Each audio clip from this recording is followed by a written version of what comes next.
Back to another episode of MotoGP Mac, and today we're going to talk about Pol Espargaro and his recent comments about Honda and where do I think he is going to end up in 2023.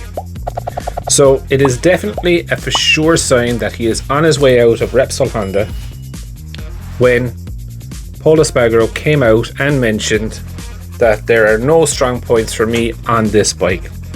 Even talking out about the bike in Honda is a serious no-no, so I am sure he is definitely going to get a slap on the wrist for doing so, but it's also a sure sign that he is on the way out of the Repsol team. Now, the question that I do have is he on his way out of the Honda family completely? And I am not so sure. You know, Alex Marquez isn't really doing that great. Pol Espargaro is quite a good development rider, if I'm honest, and would it be a good idea to still hold on to him, even though that, you know, he hasn't shown the potential that he showed in the opening testing and the opening rounds with the Honda. Now, you know, the devil you know is better than the devil you don't know. If Mir is coming into Repsol, then, you know, he is definitely gone, but would it be worth keeping him in LCR? I definitely think that is an option.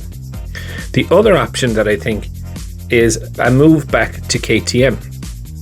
And in his outburst the other day, he did mention, he's like, there's no strong points that I have on the Honda, but like when I was at KTM, even though that the chassis wasn't great, I was very good at braking. I felt really comfortable and I felt really strong. And for me, this is one of those secret messages that he is sending back to KTM to say, hey, I'm available, you know, let's talk, let's get things together. And to be fair, when he was there, the bike was very good. It was developed in the right way.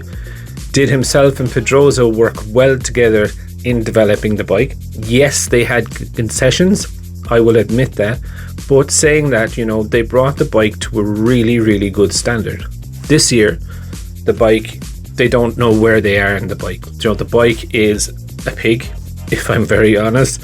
You know, there is so many things that they need to change that they don't know where to start, and they're throwing parts at the bike to try and fix each and individual issues.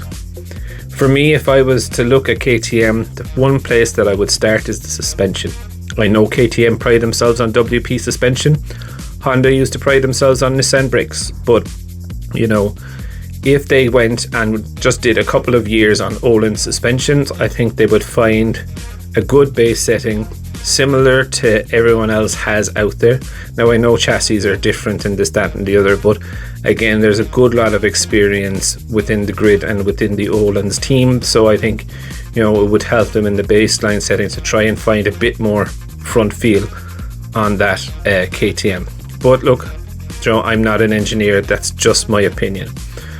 With Pol, I think, you know, he could definitely go back there, work again with Pedrosa, and maybe redevelop the bike back to a proper race winning machine that everyone hopes that it would be.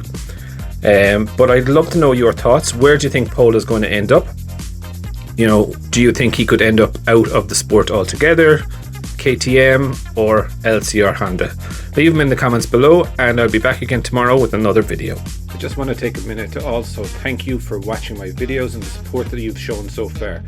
If you haven't subscribed already and you would like to subscribe, it would mean an awful lot to me if you did. I'm starting this channel realistically so that we can all enjoy MotoGP together, with the aim of streaming a live video when the GP races are on.